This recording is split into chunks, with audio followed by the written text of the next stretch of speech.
Hey everybody, today we have a really special guest, Brad Greenquist, which everybody might know him from the famous, iconic horror film, Pet Sematary. Today, myself, Dave, and Josh, we're going to talk to him about some upcoming events and some past events that took place in his career. So stay tuned. Hey, what's going on? This is Brandon. Hey, this is Dave. This is Joshua. And this is Brad Greenquist. Hello, hello, hello. And you're now tuned in to PVD Horror.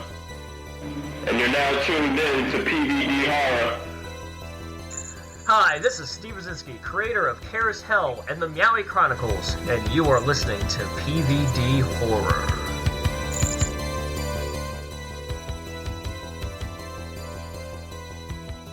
So, Brad, you are really a versatile actor, and I don't think a lot of people give you enough credit for your abilities. You've been in so much stuff. What I was really interested, I used to love Star Trek back in the day, and you were on Voyager, DS9, and Next Generation, if I remember correctly. No, not Next Generation. I was on Voyager, Deep Space Nine, and twice I was on Enterprise. Enterprise, that's what it was. Because I remember seeing you on a couple of them, and I really wanted to touch on that. Can you please tell me what it was like being on those sets? Well, it was great, because growing up, I was a big Star Trek fan of the original. I've seen every one of those original episodes with Shatner like a gazillion times, So it was like really great. And when I had moved from New York to Los Angeles, that was like what I really hoped for. I wanted to get on Star Trek. That's awesome. But the first one I did was Voyager. Yeah, Voyager. And I had this. Every one of those appearances was a brand new alien that had never been introduced on the show before. So on that one, I had this headpiece, and then I had like two extra nostrils put onto my nose, and one of them actually bled. They had, a tube running up to behind me so that they could pump blood.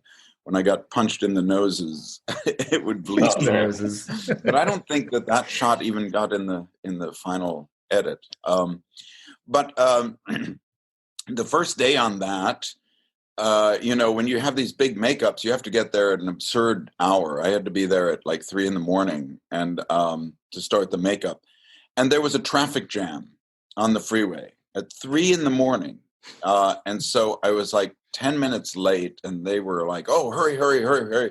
And they had measured me and all of that, done casts and things, but they had this kind of helmet thing that had to go on, and it wasn't quite going on. And so the makeup woman, she was this robust Slavic woman, and she just got up and goes, yeah, how's that? And I was like, yeah, that was fine. But then halfway through the shoot, I was like getting this splitting headache. And when we took the thing off, it, as it turned out, it had dug into my skin, and I had been bleeding all day underneath. Oh man. Damn, dude. Anyway, that was an adventure, but that was the first day. But then the other days, they made another one that didn't fit quite so tightly. Not the first time in your career you'll be having a character bleeding from the head, whether it's in person or not in person, right? And then on Deep Space Nine, I played this kind of gangster, this gangster from outer space, like a lizard gangster guy.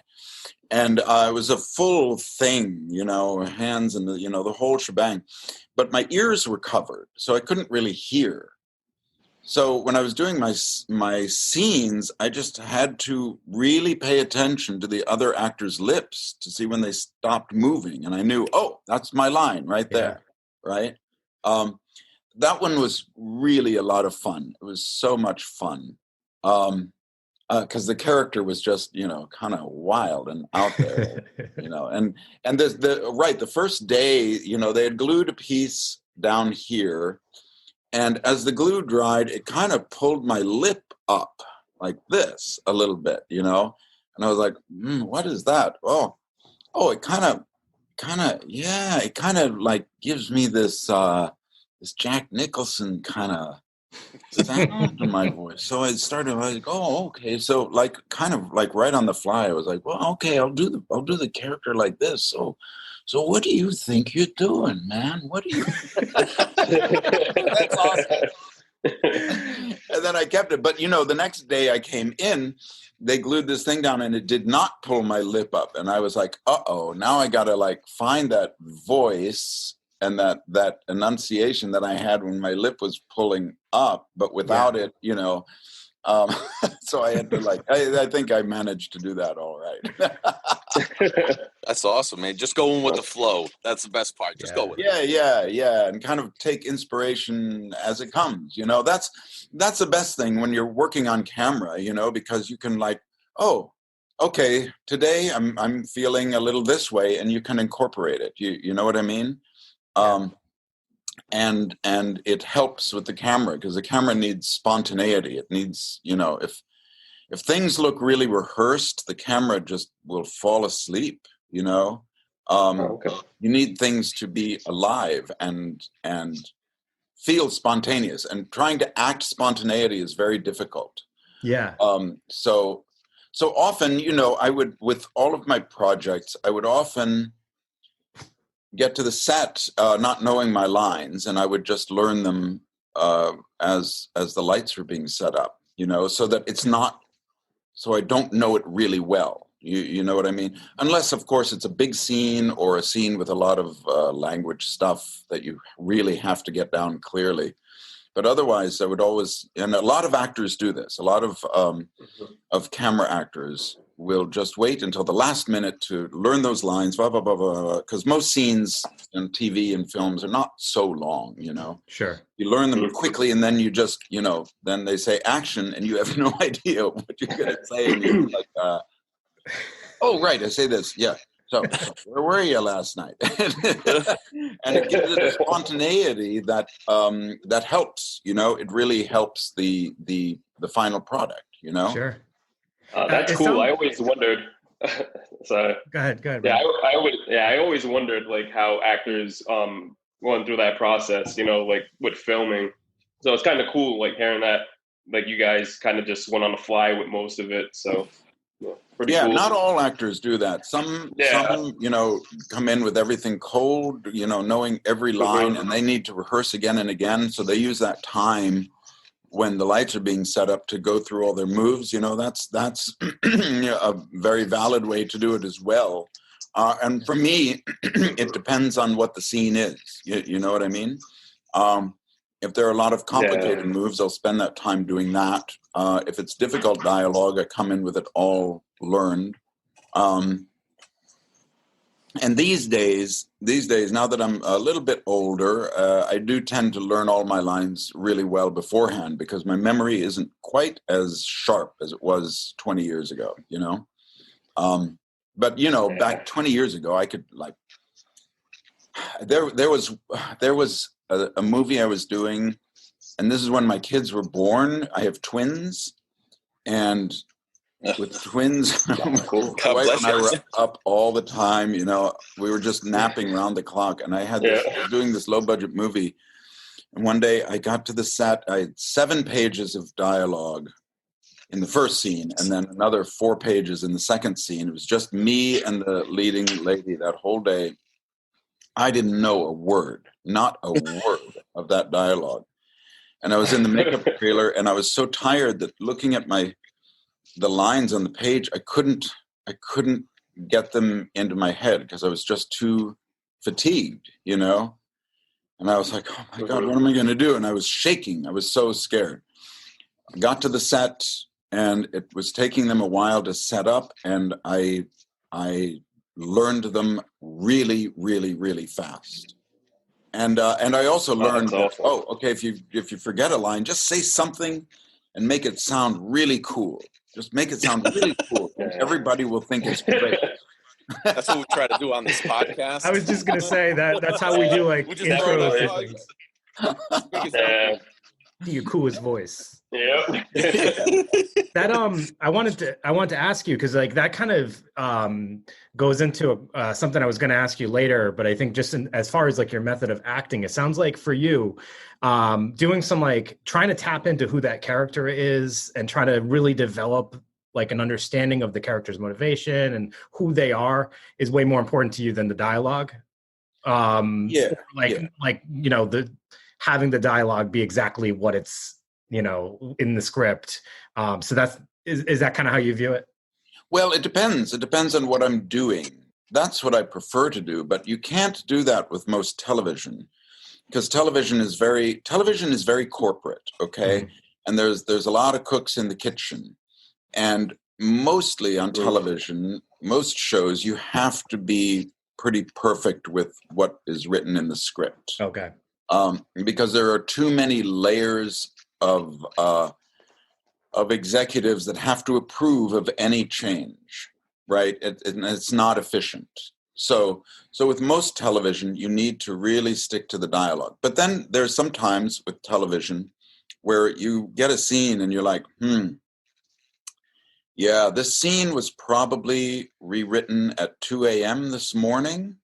The poor writer was staying up all night trying to get something good on the page, and the plot twist is great, but you know the dialogue is could be helped a little bit, mm-hmm. And so you try to clarify it or make it sound a little bit better sometimes. Sound, and not in that the writer wrote something bad, but sound more something that suits your own personality or the character, you know, and just changing little words here and there. Like instead of saying, do not do that, maybe that's written, you say, hey, don't do that. You know? Right. Yeah. Stuff like that.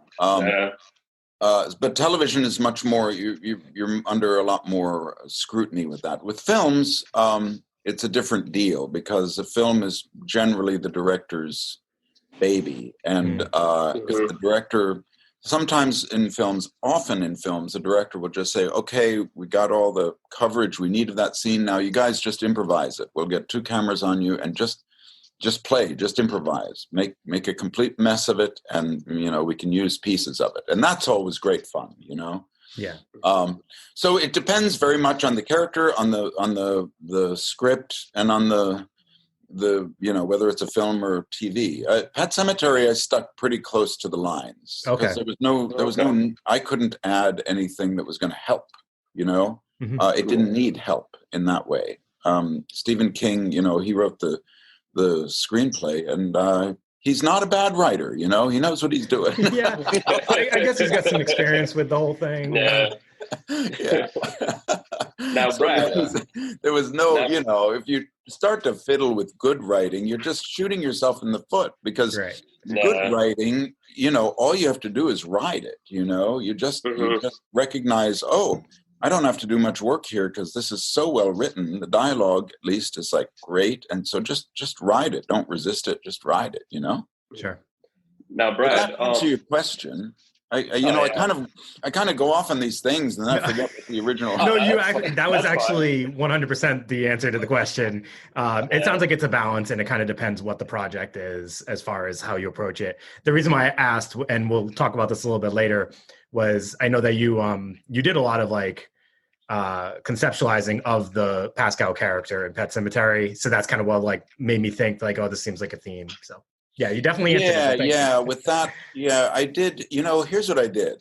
After I booked the role, but before I went to Maine to shoot it, I read a few of his novels because I had never read a Stephen King novel.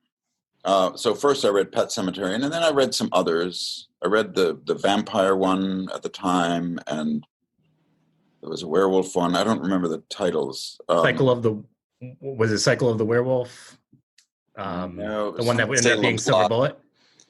Silver Bullet, yeah. I think Silver Bullet. Yeah. And there was a vampire one. And anyway, was it them? No, I don't remember. Anyway, read those, watched a bunch of the Stephen King films, all of them that I could find on VHS back then. Creep Show and whatever else was preceding Pet Sematary. And then I read a lot of New England ghost stories. Oh, yeah. There's a ton. Yeah. And just for some sort of, inspiration. That's what I did. But so much of it was made by the makeup. The makeup did most of the work for me. Yeah. The only thing that was tricky with Pascow was those horror movies like Creepshow and all of those prior to Pet Sematary, they had this real element of campiness in them. You know what I mean? Campy comedy. Yep. Very lowbrow, not raunchy comedy, but you know what I'm talking about. And it doesn't exist in horror movies now. But Stephen King always had that in his films, and they were like, stuff that you would laugh at to release the tension, and then the tension would quickly build up again. They were like little things where you let off the steam a little bit, and then it continues to build, Yeah. And Victor Pascow was kind of, in that generational line. You know what I mean? Although not so obviously so. And that's something that I tried to turn up the volume on a little bit on him, that there's this kind of campy, goofy ghost that looks just dreadful, but is actually an angel, Yeah. Yep. And on my script, the binder of my script, on the cover, I had I found some little picture of an angel sitting on a bed next to a child, and that was my constant inspiration. Because every time I would open my script, I would be reminded, you're an angel, because you're on the set and you've got this makeup, and everybody is going, oh, you're so scary. And if you're not careful, you can start to play scary guy. Sure. You know what I mean? Yeah. That was not the point. Everything else in the movie was scary. Okay. Victor Pascow was there to give hope, right? Yep. Hope that everything's going to be okay, right? Whenever he came on, maybe things are going to be okay because he's going to try to help everybody, in this kind of campy way, light and kind of funny. But he doesn't, and that's part of the whole tragedy of the film, and the horror of the film is that even this fellow from the other side couldn't stop these dark forces. You know what I mean? Yeah. But it kept hopefully it keeps lighting a fire for the audience, like, oh, maybe it's going to be okay. Because audiences want to feel that in a horror movie. It's going to turn out badly. It's a horror movie. But you also want to go through the ritual of, oh, I hope it's going to turn out okay. Knowing that you're gonna crash and burn at the end. It's funny. It's funny because you talk about the makeup process becoming Victor. This past Halloween, I had dressed up as Victor Pascow for Halloween, and I had gone out with my kids, and just the process of just having that fake blood, and then I had oatmeal with fake blood on my head, just stuck and walking around it. It was really uncomfortable for the most part of the day. So I don't even understand how you could do that on a daily basis for the set to play that role. Well, I only worked 1 or 2 days a week. The rest of the time I had rented this cool octagonal cabin by the water in the woods. And there was no heat. Man, it was October, and there was only a wood stove to heat the place. But, I hung out there and spent a lot of time alone because everyone else was working. But on those days, the hardest part, actually, there was 2 difficult parts. I mean, the makeup took generally about 4 hours, right? If they had to do the legs as well, it could take up to 5 hours. If it was just the face, they could get that done in 3 hours if they really, booked it. Okay. So, but that wasn't the hard part. The hard part, there were 2 hard parts. the first one was, being there at 4 a.m. and first thing was having glue put on your hair, cold, stinky glue. That I just didn't like. Because it stank and it was cold and everything was cold. It was 4 a.m. and glue, yuck. That was not nice. But, then they put the headpiece on and everything was okay again. The other hard part was with all that makeup on, you can't, if your nose itches, you can't just do that. Because then, boom, all right, 20-minute makeup job to fix that because you just did that, right? So I generally had like something like this to, you kind of do that if you have an itch, like with a pen or a chopstick or something like that. And I couldn't really touch anything because my hands had blood on them. I couldn't be touching my head because they were always refreshing the blood. It was always new and glistening and sticky, and if I touched it and got it on my fingers, then everything around me got blood on it, and the other cast members couldn't get blood on them. That's what was hard because you're kind of living in this little bubble, where you can't touch anything. That was hard. And then, taking the whole shebang off was another 2 hours, an hour in the makeup trailer and then going back to my little cabin and then scrubbing all the little pieces that they missed off, The other thing that was hard was when we were doing the scene where I'm walking down the path, bringing Lewis into the woods to the Pet Sematary. That night, there were mosquitoes out, and I had there was this little break in my skull cap in the back, and they would crawl up inside of there and go to the top of my head under the skull cap and start biting me. Oh man, that's awful. Nasty. Oh my God.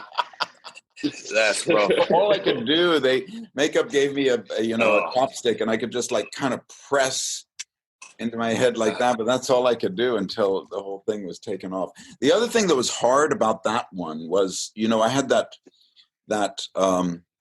clouded contact lens in one eye, which meant, it was kind of worse than not having any vision. I kind of had vision, but it would give me headaches after a while because one eye was working really hard and the other eye they were both working hard, but on different frequencies. And I couldn't see distance very well. And it was night, and that path was not a nice, smooth, sloping path. It was kind of like lots of pocks and holes and things like that, stones. And I wanted to give this illusion of kind of floating. So I wanted it to be graceful. I didn't want to clomp and stumble and all of that. So I had to memorize the terrain of the path in order to go down at night where I could not see vision or could not see distance. You know what I mean? Yeah. So I had to memorize by just walking it over and over and over. Okay, there's the little decline here. Then there's a slight incline. There's a big rock. Watch that. There's a big hole right there, and I had to memorize it because I couldn't be looking down. That wouldn't be scary. The ghost watching his feet. That wouldn't work. So that was a little tricky, but it was a good challenge, and it worked. I thought what we got on film was what I was after, That's good. Go ahead, Josh. Sorry. Oh, I just had an off the cuff question because you had said that makeup had given you headaches. What was worse, the Voyager makeup or the Pet Sematary makeup? Oh, the Voyager one was worse, actually, because I couldn't hear. I could see, but I couldn't hear. And on that one, I was on it for a number of days, and those days end up on those Star Treks. When you have that big makeup, you're doing like 16-hour days generally. Geez. And having 3 days in a row with all of that makeup on, you start to get very claustrophobic. You just want to just tear it all off because your skin can't breathe, and because you got a costume that's generally tight and things on your hands and face. Everything is covered. All of your skin is covered, and it can't breathe, and it does something physiological to you. There was one fellow who died. I think he was doing Harry and the Hendersons, and he died because his skin couldn't breathe. He was in that suit for so long, and it killed him.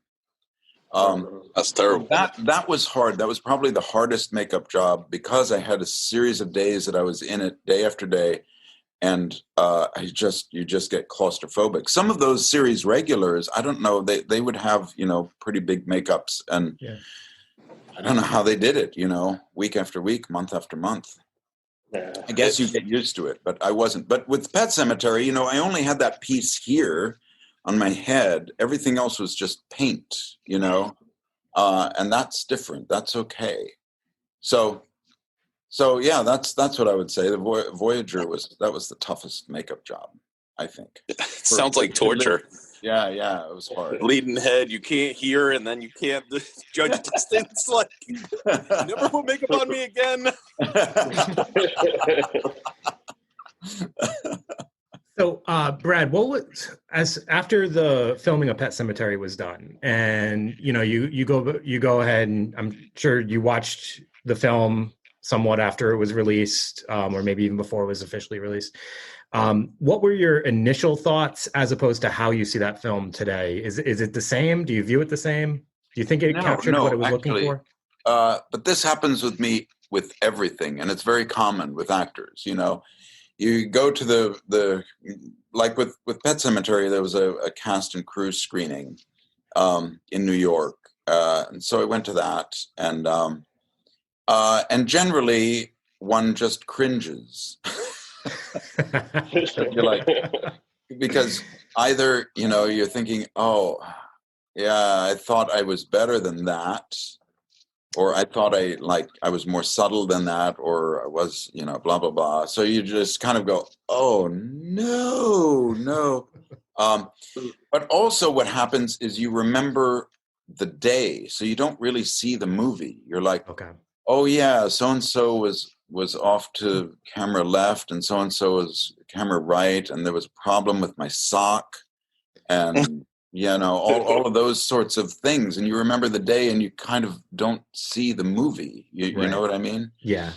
So when I first saw it, I thought it was a really good movie, but I remember being disappointed in my own performance. But that's I'm that way with everything I do. Sure. There's very once in a while I'm like, oh yeah, that was okay. That was okay what I did. The first time I see it. But mostly I'm like, I'm disappointed, right?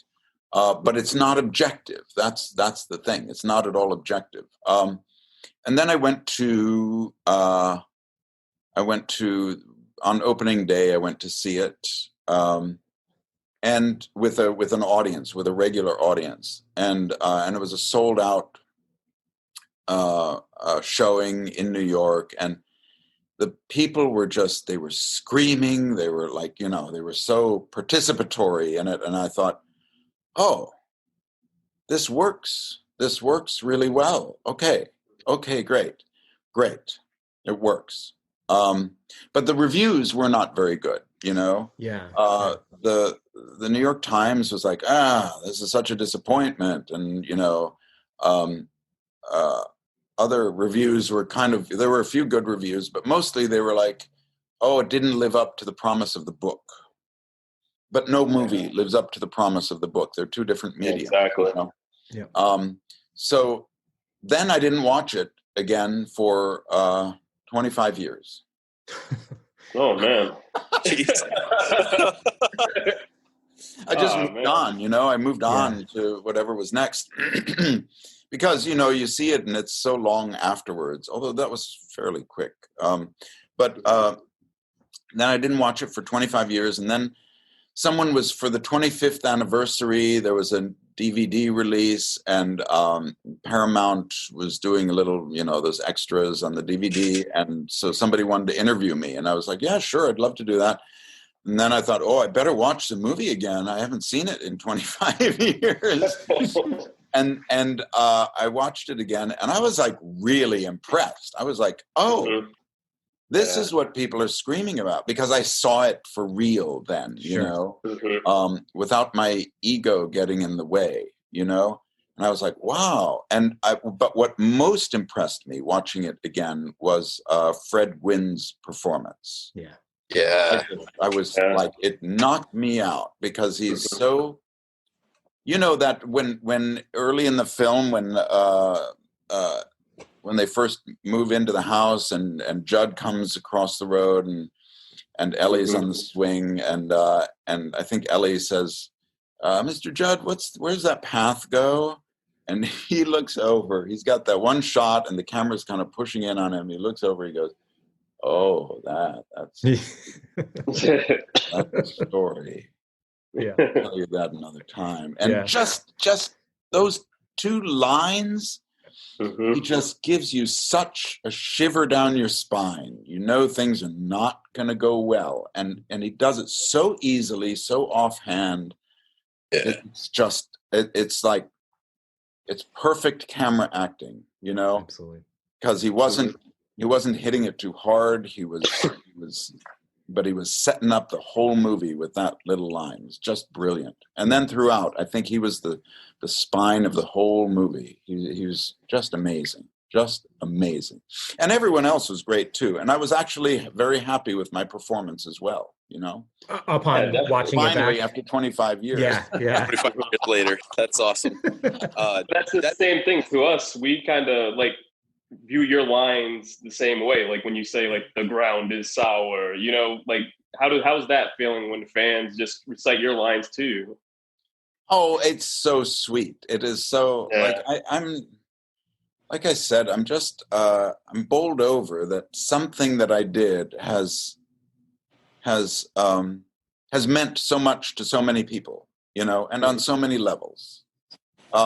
You know, I do these conventions with the rest of the cast. We go and sign autographs and things like that, and the fans are just lovely. They're absolutely lovely, and it's just so. You know, most actors don't have this.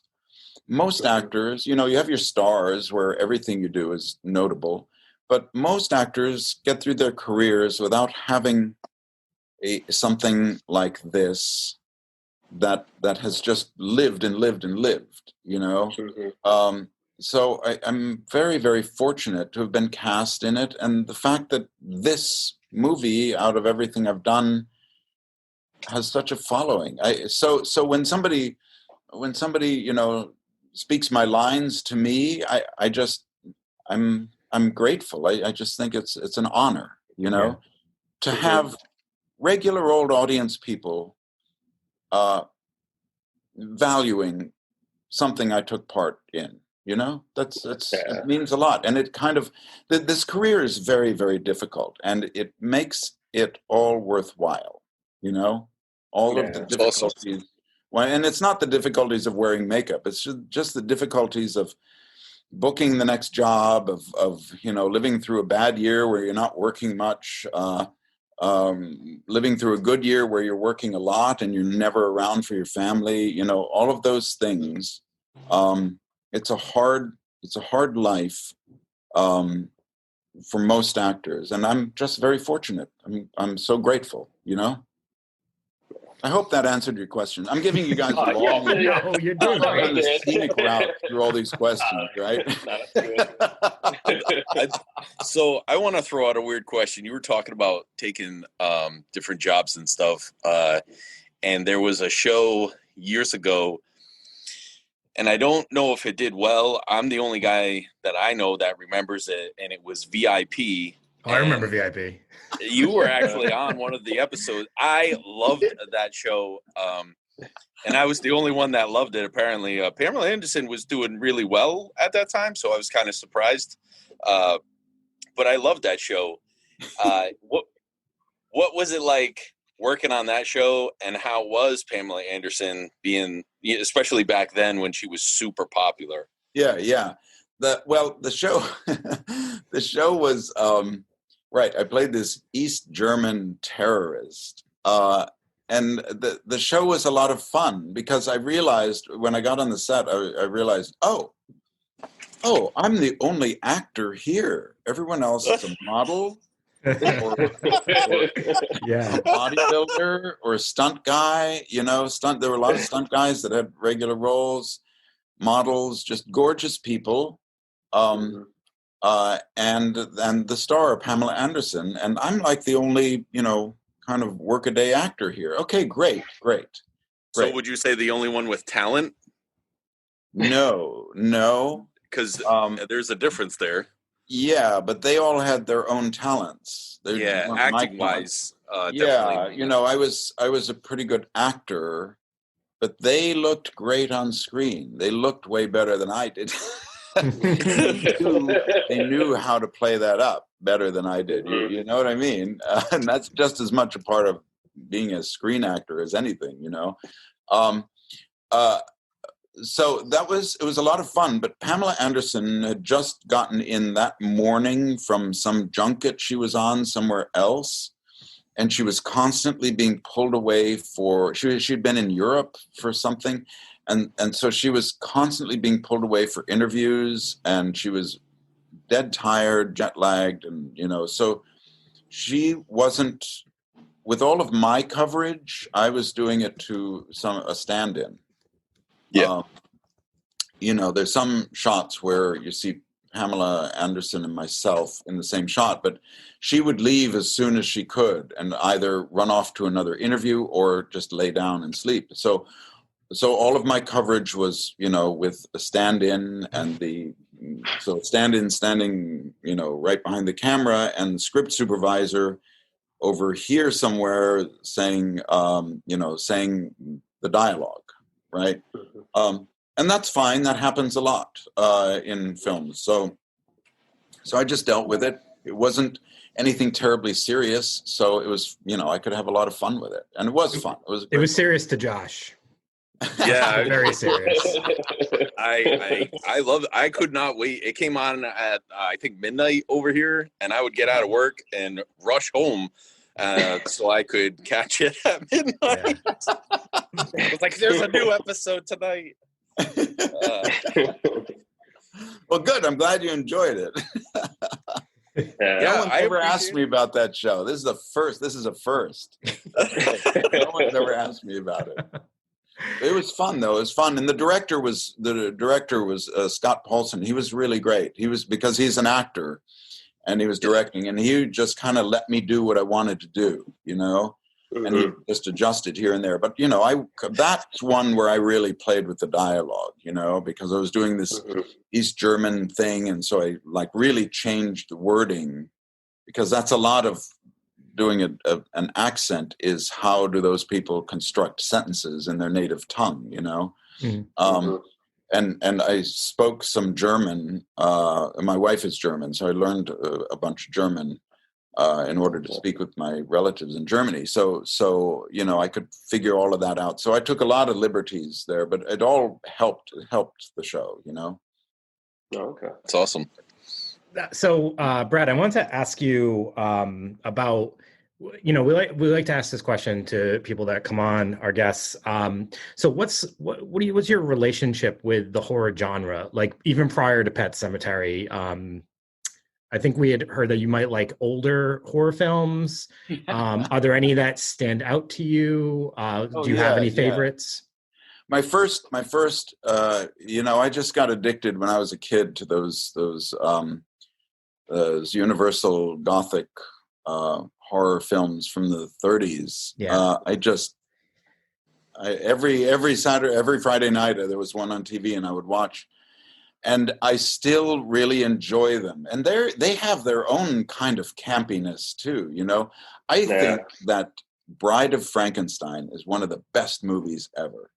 I just think it's great. It's got that real campiness, but it's really touching, and it's like the visuals in that film are so stunning, Yeah. I like when they have her Elsa Lanchester all taped up there and they make a toast the night before they're going to unwrap her or something like that, and they toast and say, "To gods and monsters." What a great line. Yeah. What an amazing line, and when they pull all of that off and she's doing that thing, and there's this one shot in there that it flips by so quickly, when she's like screaming, when the monster is trying to hold her hand and she screams, just before he goes into his tirade, there's a very quick shot and there's a tear rolling down his cheek.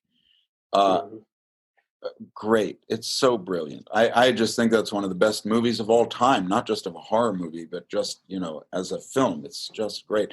I took my kids to see it when they were small. They've got here in Los Angeles, there's a cemetery where they in the summers they project movies on the back of Rudolph Valentino's mausoleum. That's awesome. yeah, and they've got great sound system, and they're like playing all these tunes beforehand. So I took them to see Bride of Frankenstein in a cemetery. What a great place to see. That's awesome. Absolutely. Dude, that's so awesome. Do you have any? I was a big fan of all of those movies when I was younger. Lon Chaney's silent film, The Hunchback of Notre Dame. And I love that film. 1922. Great. Dracula, Bela Lugosi, all those guys, all the Lon Chaney stuff, the werewolf and Wolfman movies. I couldn't get enough of them, and then that bled into, the sci-fi stuff, like the monster movies from the 60s, Godzilla and all of those things. That's awesome. And then those 50s ones, with all the flying saucers and Day the Earth Stood Still, all that stuff. I just gobbled that up. And then at one point, I think it was in 72, Charlie Chaplin came back to the United States to get an honorary Oscar because he had been living in Switzerland. And I saw The Gold Rush. And then suddenly my whole obsession moved from those horror movies to silent comedies, Charlie Chaplin and Buster Keaton. Okay. That's kind of a wacky kid, I mean, they're kind of weird obsessions, or maybe they're not. I don't know. So,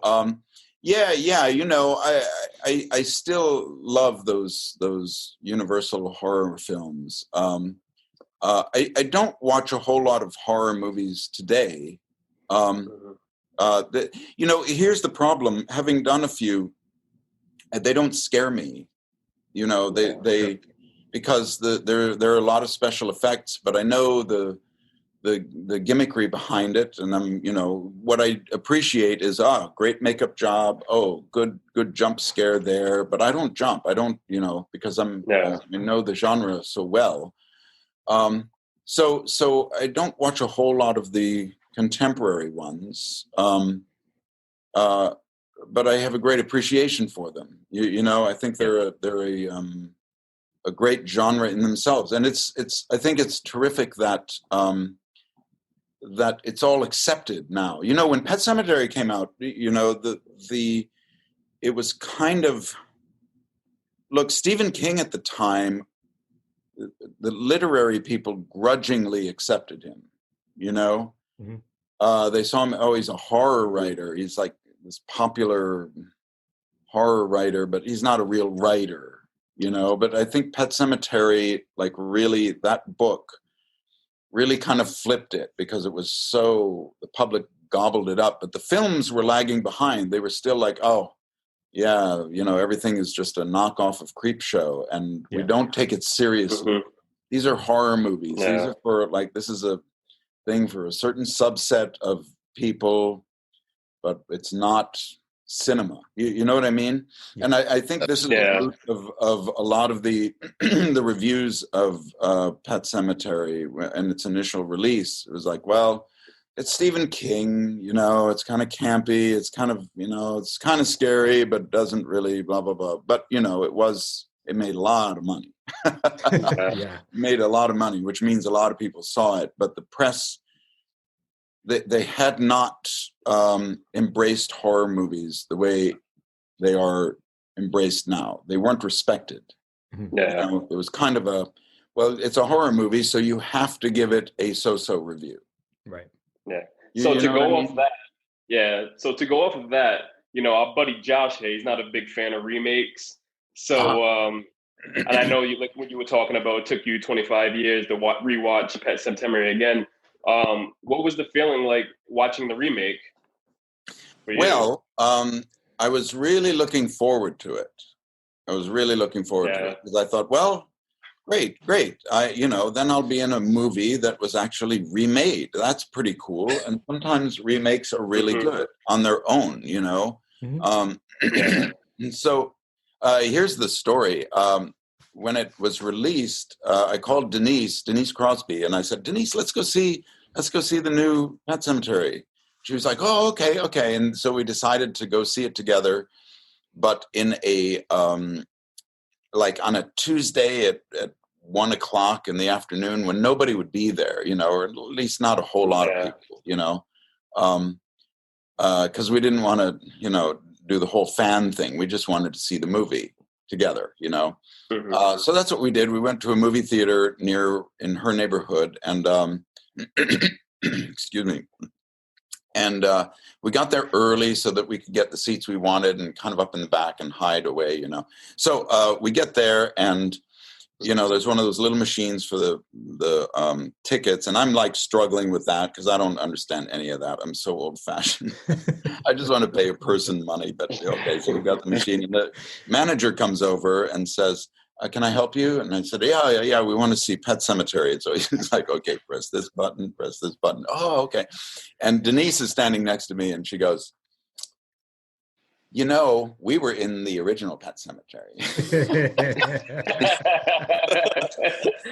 Oh, man. The manager just kind of looked at her and goes, and just kind of stone-faced, And then she said, yeah, I was in it, and this is Brad. My name's Denise, and this is Brad. He was in it too. We were in it together, like so many years ago, and now we want to see the new one. And he just didn't react. He's like, well, that's great. Well, I hope you enjoy it. It kept going on, and he just, well, can I show you to your seats? Sure, yeah. So we went in, and he said, well, no one's here yet, so because we were really early. So we got these seats up in the back, and it's the kind of place where, you can order wine and stuff like that. So we sat in the back, chatting. Finally, the lights went down, and I was like, wow, there's nobody else in the theater. So, well, okay, this worked. It's Tuesday at 1 p.m. No one's here.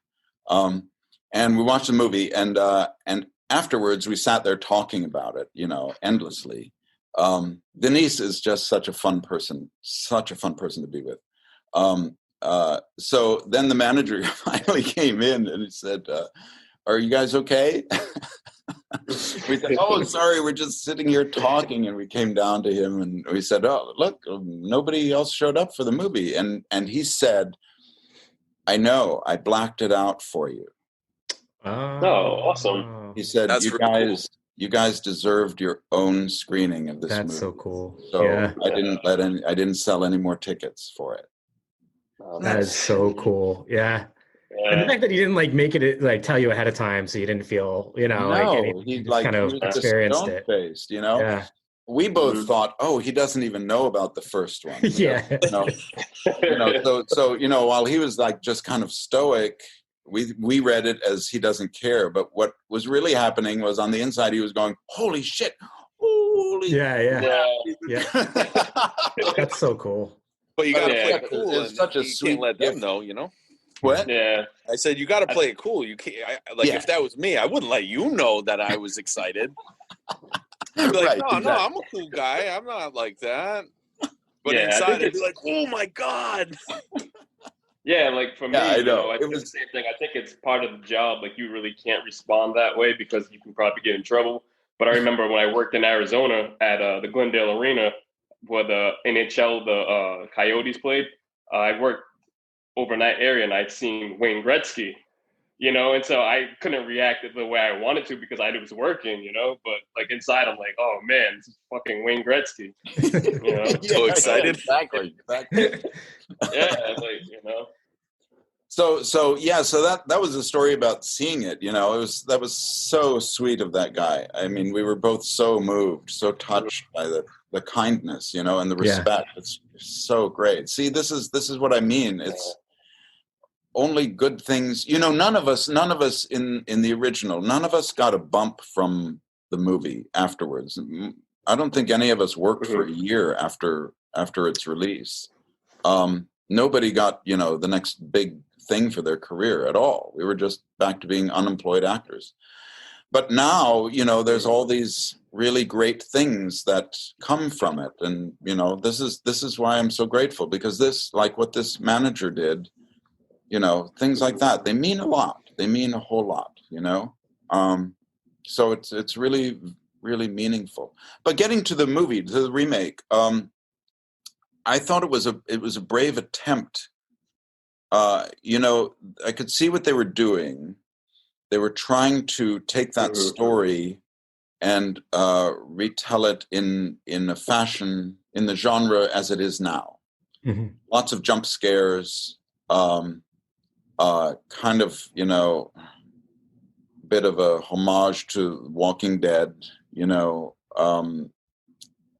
and so it's got those influences. It's hard for me to say because, like I said, horror movies don't scare me. Yeah. I loved what they did with the cat, with Church. Yeah. Always being around. That was great. That was great. Rest in peace. That cat did pass away. I think there was 2 of them, but one of them passed away shortly after the film, unfortunately. They're beautiful cats, yeah. We had 7 Churches. We had 7. Oh, really? Oh, man. Yeah. Jeez. Yeah. And a bunch of stuffed ones too. But I was disappointed with the kind of the, what they didn't do with Pascow, with Victor Pascow. Yeah. After seeing it with Denise, I brought my kids to see it, my wife and kids, and but especially, the remake was not made for my generation. Clearly not. No. It was made for my kids' generation. They were both 20 years old, and so, I asked them, well, what did you guys think? And my one of my kids, he said, well, in the original, Pascow was always this. There was hope. He represented hope, and this Pascow was just a messenger from the other side, and they just didn't. That's all he did, was deliver messages. Yeah. And I was disappointed in that, because I was hoping there'd be that it would be more and give the actor more stuff to do. And see what somebody else would do with that role, And I was just disappointed that I couldn't see much because he was just a messenger, Yeah. The performances, everyone's performances were great, were really good. I don't know that it didn't take the time to set up the emotional infrastructure. Yeah. In order to have a big bang, a big impact at the end. Mm-hmm. Yeah. It had a lot of jump scares, and that's what horror movies are right now, you know. Unfortunately. But it didn't. It didn't. You spend your currency on those, and you have nothing left for the end, unless it's a totally different story. And I don't think the story, that story that Stephen King wrote, is amenable to the genre of horror films right now. Mm-hmm. That's basically what I think, because it was a book from the 80s, If you take one of Stephen King's novels now, it could very well work, that sort of filmmaking. Yeah. So that's what I think. Still, it's an honor that they remade the film, that somebody remade it, that Paramount gave it the okay, because people have been trying to remake it for years and years, but I think it was often, excuse me, from what I've heard, it was often stopped by Paramount. So, it was a good attempt, and some really good performances in it, and some really good jump scares, Yeah. So that's I have it's a mixed bag. I'm kind of giving it the same kind of review that the original Pet Sematary got. Yeah, it's interesting. I wonder if in like 25 years if it will get a resurgence. Right. But I think you kind of just like shared a lot of what our shared kind of feelings are about that film. I feel like Pascow was a missed opportunity. And I feel like Zelda in the first one is like nightmare fuel. I remember being terrified of Zelda when I was a child, and they did not tap into the potential for that character in this one. I feel like, right. It was just like the camera angles they used in the original, just being so unorthodox. They're like very tight, and they just made you feel really uneasy. That film the original just makes you feel uneasy. Yeah, Mary Lambert, she started out as an artist, as a painter, and you can see exactly in those angles, in the placement of the camera, the way she uses the camera and the shots, the way they're set up. She's very much a visual artist. Yeah. Yeah. So, but anyway, like I said, it's pretty cool to have been in a film that has been remade and has been restored. There's a new restoration, a 4K restoration. There was a screening of the new restoration at the Hammer Museum out here in Los Angeles, and Dale and I went together, and we had a great time. Drank too much. Dale and I get along so well. Oh, that's my cool. God. That's cool. But we went to that, and it was like, it's great, man. Look at this, the movie's been restored, and there's a new version of it, so I can say I was in the original. It's great. It's great. So let me ask you, kind of along the same lines as a remake, but like there was a sequel made to Pet Sematary, which I know Brandon and I, at least Josh, I think you're a fan of that one as well. But that came out like when I like Edward Furlong was really popular at the time, and had some really good performances in it from the friend's father, which I forget his name. I know we're fans, but have you seen it? And what was it like knowing that there was a sequel being made that you weren't part of? Was there any like feelings about that? And kind of like, do you remember what you felt at the time? When I first heard about it back in, when it was being made, I was really disappointed. Oh, you mean Victor Pascow's not going to be in that? That's, I was really disappointed because I was unemployed and I had no money and I wanted a job. There's a little bit of honesty there. And I didn't see it for all these years until that screening like 2 years ago at the Hammer Museum, because they restored it as well. And so we watched both of them. It's not a Stephen King story. So I don't really remember too much about it, other than it was kind of a run-of-the-mill horror movie from the time. You know what I mean? Yeah. It really quite punched up how good our original version was. How tight that script was that Stephen King had written. They had a hard time getting Pet Sematary made because Stephen King insisted on his screenplay. He didn't want anyone else to write the screenplay, and a lot of studios were saying no. And finally Paramount said, okay, we'll try this. But it had taken a number of years to actually get somebody to make the Pet Sematary from his script. I was watching that Unearthed and Untold, I think it is, the documentary.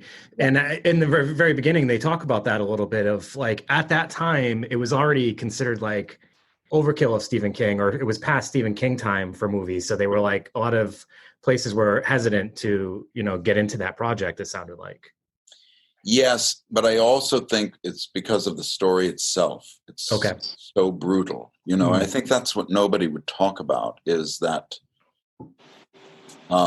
the death of a child, and then the child coming back and murdering his parents. I mean, that's some pretty nasty stuff. That's pushing the envelope, and I think people were afraid of it. The studios were afraid of it.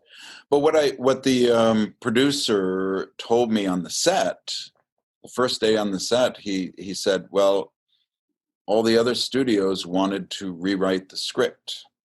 And Stephen King was tired of having his scripts rewritten to be something that they were not, you know. I think the script was really good. Yeah.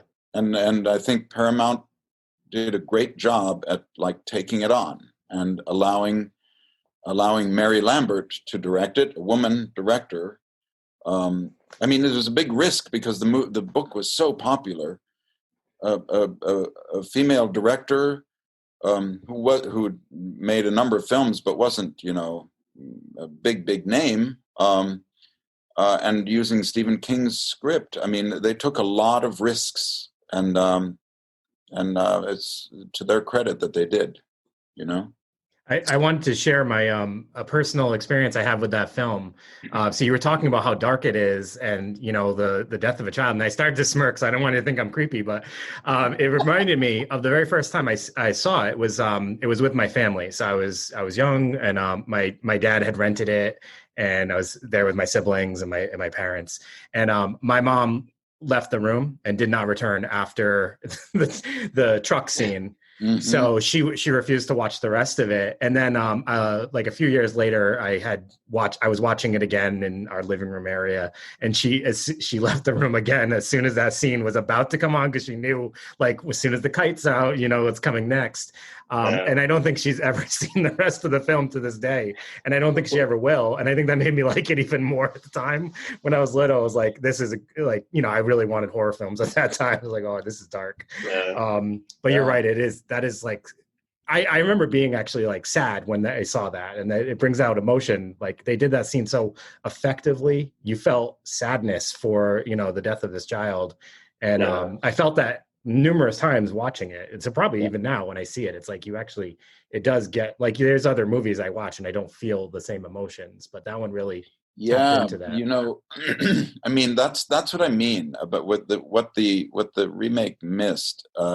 You know, until that point where Gage is hit by the truck, there's just a lot of groundwork laid, emotional groundwork, with the family constellation, the relationships.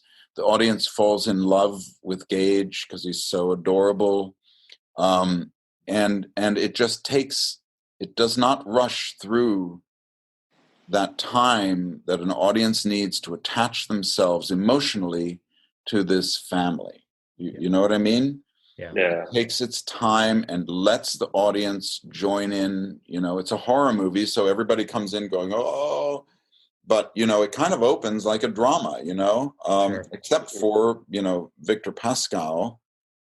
Everything else is kind of like, you know, just a domestic drama, and you're getting to know these people and care about their problems and their discontents and all of that. And it's just like everybody else's family. And then suddenly, boom, out of the blue, boom, that little child is killed. Oh my God. Oh. And that's, you know, then you're if you stay in the room, exactly. You're kind of hooked, and you're on the edge of your seat because it went that far, you know? Yeah. I also remember the maid scene was also another one that they didn't even use in the remake, I don't believe. And that scene, I remember also, like, just shocking me, but also just feeling another, like, a sense of sadness. Like, this poor woman is in chronic pain, like she's describing, and then, you know, they show the hanging, and it's like, oh my God. They didn't shy away. That's no, sure. And you get this sense that nobody states outright, but that you know, the guys went out to to the Pet Sematary, but then to the Micmac Cemetery, and once they did that, death was stalking. Death was like this.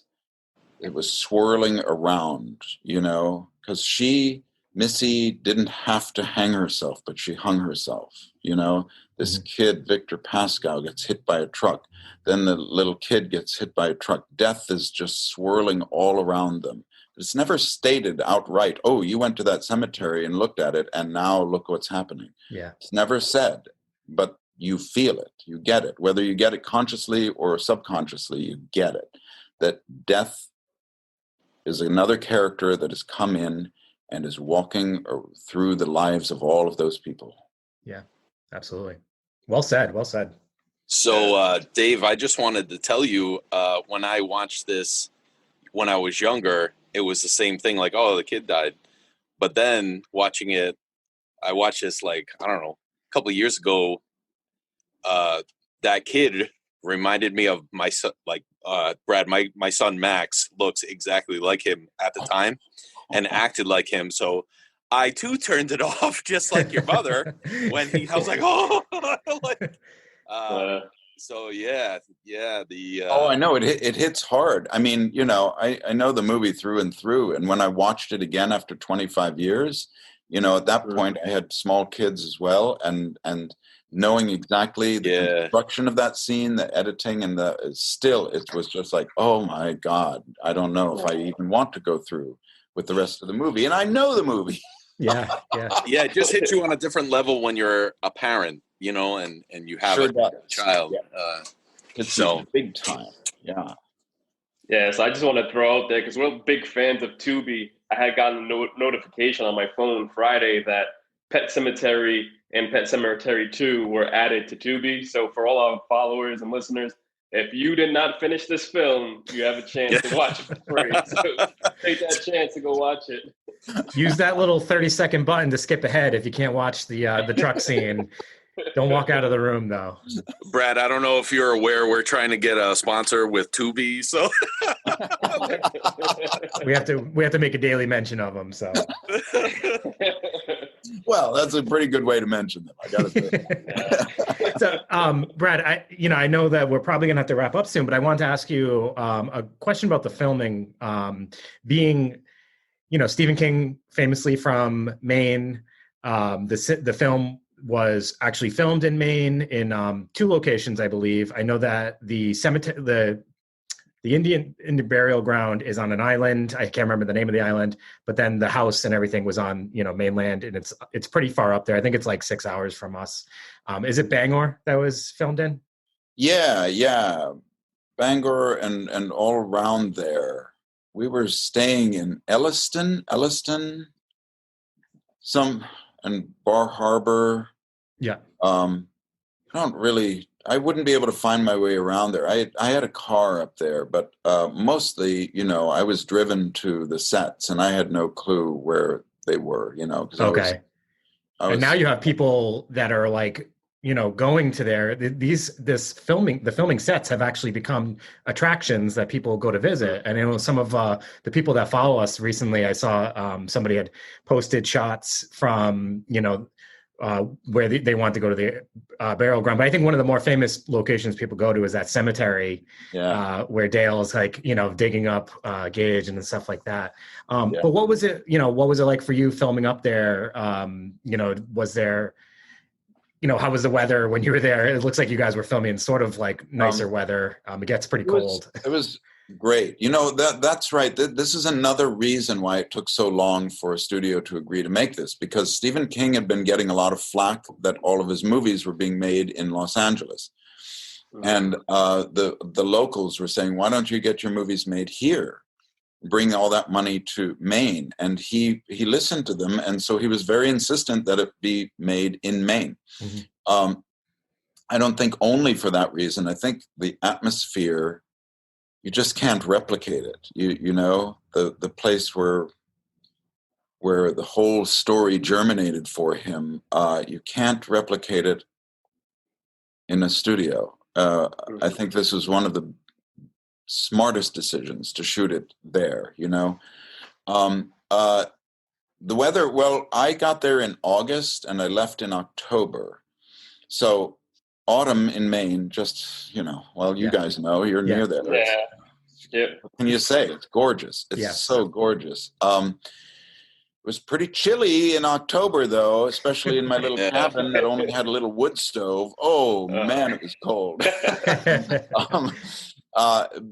But it was beautiful. And you can, making a horror movie, a Stephen King horror movie there, you just feel that atmosphere.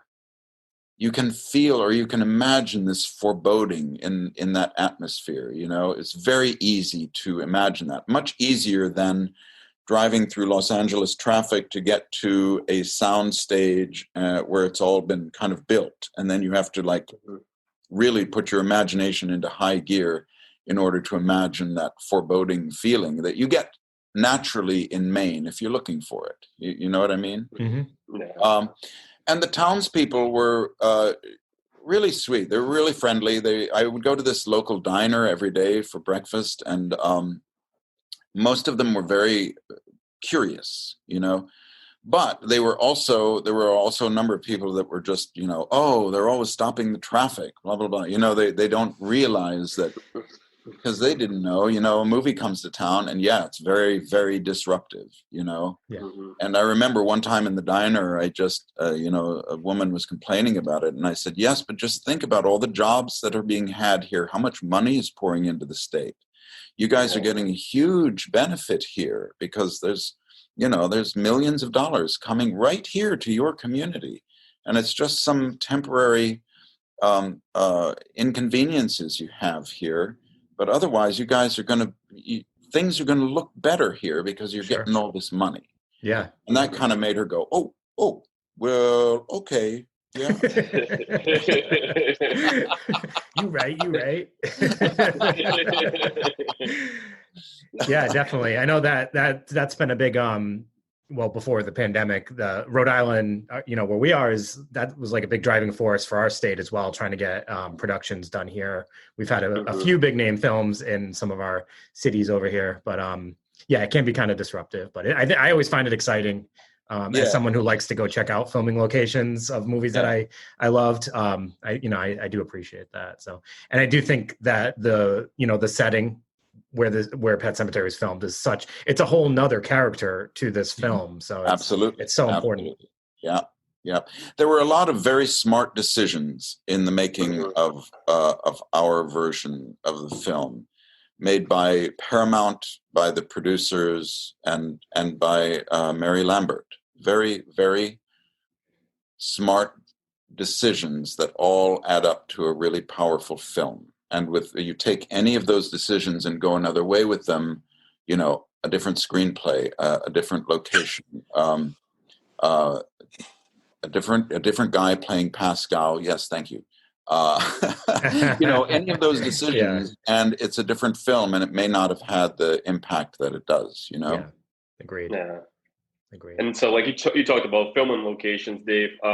Stephen King's son, Joe Hill, he actually had filmed his TV show. They had filmed his TV show from his book Nosferatu here in Rhode Island. So it was kind of cool for us to go and see some of the filming locations that they used in Rhode Island. You know, so it also caused like traffic and everything too, and people complaining. Yeah. So it was kind of like the same thing going on. Yeah, and you can't blame people for being annoyed because, you know, especially with road closings and things like that, you know, nobody, if you haven't experienced a film working in your neighborhood, you don't know what it entails, but it does entail a lot of disruptions to everybody. Can't blame them for getting annoyed about that. But it brings in a lot of money that hopefully goes to their community, you know, to their schools and roads and all of those things, you know. And you have this little time capsule of this thing that was filmed in your hometown. Like I know we watch Dumb and Dumber, and we'll see like all the Rhode Island landmarks because the directors of that are from Rhode Island, so they always have to put elements of like where they're from in their films. Yeah. It's cool for us to watch that when we look back at it. Great. Yeah, it's great. I think it's great, you know, to leave this sucks little when trail. You're there. What? I said it sucks when you're there. Rhode Island's so small. You close one road, the whole state shut down. You know what I mean? Like, we only got one highway.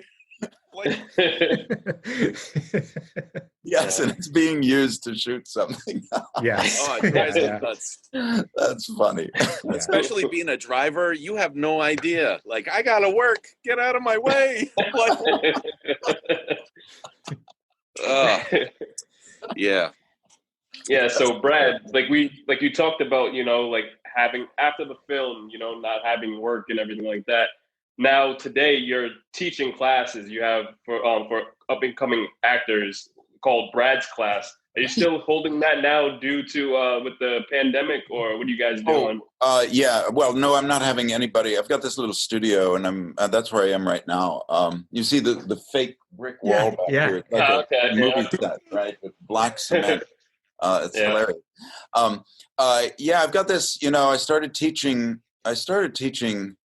regularly right after 9/11 because everything was shut down, and I had small kids and I needed to make some money, so I started teaching, and I taught at a school for a while and taught around the country here and there, and I've just kept it going because I found that I'm actually really good at it, and I'm teaching things that nobody else seems to be teaching. I mean, which is camera work. How do you deliver as an actor? How do you deliver a close-up? What's the difference between performing in a close-up and a medium shot or a long shot? And I've got all this equipment, so we can do tracking shots, we can do dolly shots, we can do all the basic shots, and teaching people actors how to project but how to reveal their own personality on camera, So it's been quite successbut and when we shut down, I had 3 classes every week, like about 36 students. But now of course I can't do that in person. So I'm doing private sessions on Zoom, and mostly it's teaching actors how to make self-taped auditions, because before this we would go to a studio and audition in person for casting people, but now we don't do that. We have to submit our own videos, and there's certain things that one needs to learn about how to do that, not just with the technical things like the lighting and sound and all that, but again, basic camera technique. How do you talk to the mic, and what's the difference between TV and film, and things like that. So I've got about 30 students. It keeps me very, very busy doing these private sessions on Zoom. So that part of my life is still flourishing, and it's good. It's good to be doing that, but I miss having people in the class. So I've turned my studio into a bit of a gymnasium. Both one of my kids and I, we do martial arts, and so this is where we come and fight. Wait a minute! You get to fight your kid? Yeah. Dream. I know. I get to fight him, but he's way better than I am. And, So he's more fighting you at this point. It's nice that you're adapting the class to kind of fit the needs now, because we don't know how much of like what we've transitioned to, how much of this is just going to become like. So I think what we're finding is like with some things, like this is probably going to last. Like people are just going to continue doing some things virtually because it is easier. I know like telehealth, we're learning that like some people are going to continue doing that even after this pandemic's done, because you can see more people and stuff like that. I mean, there's some real advantages. People won't be driving as much. That's a good thing, because we've been polluting the planet, and it'll be helpful. Doing some things virtually is going to be better, I think. But it'll be so nice to be able to be with people again. In person. It'll be so great to get back to that. I think everybody on the planet is looking forward to that. You go, one gets being in within physical contact with another human being. There's a trade-off of energy, and it revitalizes you, and you don't get it electronically. There's something about energy that just builds from other people, and it's very I feel that it's a necessary part of our existence, and having that taken away, that's difficult. It's really difficult. It's like, oh no, you don't get any food today. You know what I mean? I think that's why we feel so exhausted after, like, so I do therapy, and I've been doing a lot of sessions virtually lately, and I feel exhausted after doing them. But when I'm in person, I can, my endurance is way more. I think it's because of that lack of the face-to-face. Yeah. Yes, that's exactly how I feel with teaching. The teaching, it goes great online, and I'm working with entertainers all day. It's great fun because I'm laughing all the time. But you don't get that transference of energy. And by the end of the day, I am wiped out. Yeah. Wiped out. Even though, teaching is not so difficult, for me, it's not very difficult. But it's, you're not getting that trading of energy or whatever it is. I don't know what it is. There's something, though. I 100% agree with you. There is definitely something there. Yep. Yeah. Even the introverts want to see people in person these days. So yes. Yeah, like we miss going to the conventions and everything. So it's like, we just missed it. You were at New Jersey, like the horror convention. We had missed it that year, and so we just look back and it's like, wow, like now today taking, part in the pandemic, we're on a Zoom conference with you having a podcast now, so it's like there's good and there's bad from it, but Yep.